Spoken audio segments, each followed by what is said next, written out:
जय हिंद, वंदे मातरम। दोस्तों एक बार फिर से आप सभी का मेरे YouTube channel government scheme Ram में तहे दिल से स्वागत है। दोस्तों आप सभी को पता है कि मैं अपने इस चैनल पर सरकारी योजनाओं से कोई भी XYZ स्कीम हो उसकी जानकारी समय समय पर आप सभी को देता हूँ। दोस्तों अभी तक आपने मेरा इस चैनल को सब्सक्राइब नहीं किया है तो कृपया चैनल को सब्सक्राइब एंड बेल आइकन जरूर दबा दीजिएगा, जिससे कि आने वाले वीडियो का जो भी नोटिफिकेशन होगा वो आप तक समय से पहुंच जाएगा। दोस्तों और आपको वीडियो अच्छा लगे तो वीडियो को लाइक करें एंड अपने सभी साथियों भी शेयर करें, जिससे कि उनको भी पता चले कि इस वीडियो से क्या आपको बेनिफिट हुआ है, तो अगर आपके दोस्तों को भी बेनिफिट हो। दोस्तों विधवा पेंशन होती है, वो पति की मृत्यु के उपरांत महिलाओं को प्रदान की जाती है। इसमें मैक्सिमम 2 लाख रुपए तक का इनकम सर्टिफिकेट होना चाहिए। उसी से आपकी एलिजिबिलिटी एंड आपके पति का डेथ सर्टिफिकेट, ये 2 डॉक्यूमेंट होते हैं, वो आपकी एलिजिबिलिटी यानी योग्यता को आपकी को दर्शाता है। और दोस्तों विकलांगता की बात करें तो विकलांगता के लिए आपको 40% विकलांग होना चाहिए एंड 40,080 रुपये तक का आपके पास इनकम सर्टिफिकेट आपके राजस्व विभाग की तरफ से जो बनता है वो आपके पास होना चाहिए, जब भी आप विकलांग पेंशन के लिए पात्र होते हैं। दोस्तों हम बात करें, तीसरी पेंशन होती है वृद्धा पेंशन। दोस्तों खास बात वृद्धा पेंशन के बारे में बात करें तो वृद्धा पेंशन की सिर्फ 2 एलिजिबिलिटी होती हैं। एक तो कि आपकी एज 60 साल से प्लस होनी चाहिए, 60 साल से एक दिन भी नीचे नहीं होनी चाहिए, और दूसरी एलिजिबिलिटी कि आपके पास 46,080 रुपये मिनिमम तक, मैक्सिमम 46,080 का आपके पास इनकम सर्टिफिकेट होना चाहिए, यानी 46,080 रुपये से आपके पास आय प्रमाण पत्र ज़्यादा नहीं होना चाहिए। दोस्तों आप जो मेरी वीडियो देख रहे हैं तो बहुत से लाभार्थी हो तो उनकी पेंशन आती है। दोस्तों तो आपका कहना है कि हमारी पेंशन आती तो हमारे इस वीडियो से कोई लेना देना नहीं। दोस्तों रुकिए जरा, इस पेंशन से आपको बहुत कुछ लेना देना है। दोस्तों हम बात करते हैं कि क्या एक परिवार में पति पत्नी दोनों की उम्र 60 साल से प्लस है, क्या वो दोनों पेंशन ले सकते हैं? क्या आप पेंशन ले रहे हैं कि आपकी भी उम्र 60 साल से प्लस है और आपकी पत्नी की उम्र 60 साल से प्लस है, क्या आप दोनों पेंशन प्राप्त कर रहे हैं उत्तर प्रदेश सरकार की तरफ से? अगर प्राप्त कर रहे हैं तो अच्छी बात है, अगर प्राप्त नहीं कर रहे हैं तो वीडियो को शुरू से लास्ट तक देखिएगा। हम बताएंगे कि इसका क्या क्या प्रोसेस होता है, किस प्रकार से पति पत्नी दोनों वृद्धा पेंशन एक ही परिवार में से प्राप्त कर सकते हैं। दोस्तों अगर आप में से किसी की भी पेंशन नहीं है, यानी पति पत्नी दोनों 60 से प्लस हो चुके हैं और आपके पास एक भी वृद्धा पेंशन आपके पास प्राप्त नहीं हो रही, तो दोस्तों आपको सबसे पहले दोस्तों एक राजस्व विभाग की तरफ से यानी आय प्रमाण पत्र 46,080 रुपये से कम का बनवाना होगा। दोस्तों और आय प्रमाण पत्र बनवाने के बाद आपको एक बैंक में अकाउंट ओपन कराना है एंड आपके पास आधार कार्ड होना चाहिए और आपके पास मोबाइल नंबर होना चाहिए। दोस्तों ये सारे डॉक्यूमेंट प्राप्त करने के बाद आप अपने नज़दीकी जनसेवा केंद्र से या फिर जो आपको आई बटन में वीडियो दिख रहा है वहाँ से आप अपना पेंशन का आवेदन अपने मोबाइल फ़ोन से भी कर सकते हो, जो आपको आई बटन में वीडियो दिख रहा है। दोस्तों इस प्रकार से आपकी दोस्तों एक पेंशन का आवेदन हो जाएगा। दोस्तों और आप अपना जो भी प्रिंट आउट है वो प्रिंट आउट एंड आपका इनकम सर्टिफिकेट एंड आपके आधार कार्ड, बैंक पासबुक और आपका फोटो, दोस्तों ये सारे डॉक्यूमेंट आपको एक स्टेपलर लगा के एक फाइल बनानी है। और आपके ग्रामीण क्षेत्र से हो तो आप अपने सचिव जी को, और आप तहसील शहरी क्षेत्र से बिलोंग करते हो तो आप नगर निगम ऑफिस में जाके वहाँ पे जो भी अधिकारी होते हैं आपके रेस्पॉन्सिबल, उनसे साइन करा के आप अपने ब्लॉक में या फिर तहसील में जमा करा सकते हैं। और दोस्तों इस प्रकार से जमा कराने के बाद 3 से 4 माह के अंतर्गत आपकी जो भी पेंशन है वो आपके बैंक अकाउंट में जो भी क्वार्टरली किस्त होगी वो आपके बैंक अकाउंट से ट्रांसफर करा दी जाएगी। दोस्तों ये बात रही कि आप पति पत्नी में से एक की पेंशन। दोस्तों अब हम बात करते हैं कि अब दूसरी पेंशन प्राप्त करने के लिए आपको क्या करना होगा। दोस्तों जैसे आपने इनकम सर्टिफिकेट बनवाया था तो वहाँ पे एक नीचे लास्ट में एक लाइन लिखी रहती है कि यह आय प्रमाण पत्र आपका 3 साल तक के लिए कार्य करेगा। दोस्तों जरूरी नहीं है कि आपने एक बार आय प्रमाण पत्र बनवा लिया तो आप 3 साल के अंदर दूसरा आय प्रमाण पत्र नहीं बनवा सकते। दोस्तों बनवा सकते हो। दोस्तों आप दूसरा भी आय प्रमाण पत्र बनवा सकते हो। अगर आपके पास दूसरा आय प्रमाण पत्र नहीं है तो दोस्तों वही आय प्रमाण पत्र भी आपके पास रह के कार्य कर सकता है।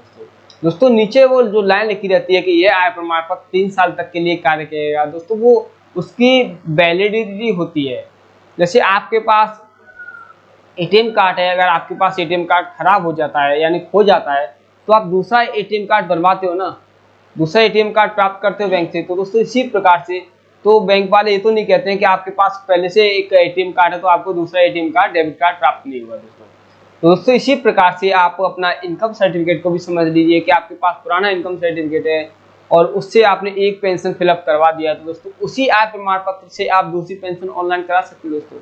दोस्तों ऐसा नहीं होता है। अगर आप अपने पुराने इनकम सर्टिफिकेट से आपने एक पेंशन का आवेदन कर दिया दोस्तों, तो आप दूसरी पेंशन का आवेदन उसी इनकम सर्टिफिकेट से नहीं कर सकते दोस्तों, और ना ही वही मोबाइल नंबर दूसरी पेंशन में भी फिलअप कर सकते दोस्तों। क्योंकि जो भी सरकार की टर्म्स एंड कंडीशन होती है, यानी सरकार का कहना होता है कि एक परिवार में एक लाभार्थी को एक ही डिटेल होनी चाहिए, यानी इनकम सर्टिफिकेट, मोबाइल नंबर, यानी जो भी सरकार से 1 रुपया भी प्राप्त करता है तो वो एक नंबर एक यानी एक ही डिटेल होनी चाहिए। अगर दूसरा कोई लाभार्थी प्राप्त करना चाहता है तो उसकी डिटेल अलग होनी चाहिए, सेम टू सेम कोई भी चीज उससे मिलनी नहीं चाहिए दोस्तों।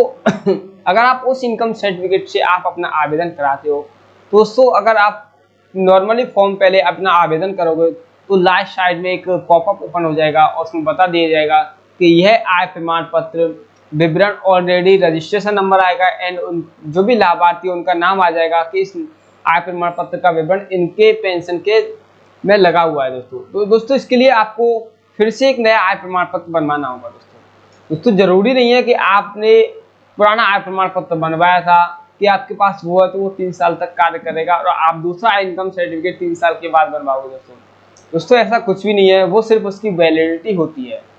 आप दूसरा आय प्रमाण पत्र भी बनवा सकते हो।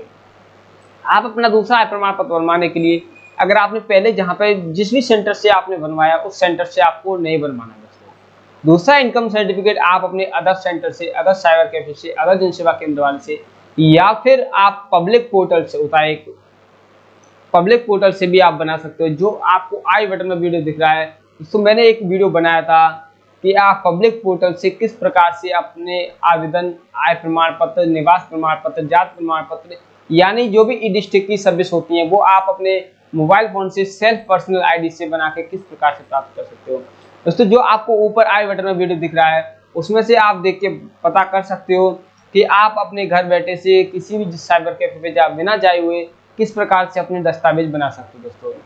आप खुद नहीं बनाना चाहते तो आप अन्य सेंटर पर जा सकते हो, लेकिन पुराने वाले सेंटर पे आपको नहीं जाना दोस्तों, क्योंकि जो भी आपकी पुराने वाले सेंटर पे जाओगे दोस्तों, आप पुराने वाले सेंटर पे जाओगे तो जो भी सेंटर धारक होता है उनके पोर्टल पे आपकी सारी डेटा फीड होती है और वो सारा कुछ ऑनलाइन रहता है दोस्तों। इसी प्रकार से वो आपका पुराना रिकॉर्ड वहाँ पर ओपन होके आ जाएगा और आपको वो कैंसिल हो जाएगा दोस्तों। अगर आपको नए सेंटर पर जाके अपना आवेदन करा दीजिएगा दोस्तों, और फिर से वही प्रोसेस आपको फिर से वही अपनाना है कि आप अपना इनकम सर्टिफिकेट, आपको पति के नाम से इनकम सर्टिफिकेट बनवाना है दोस्तों, ना कि महिला के नाम से दोस्तों।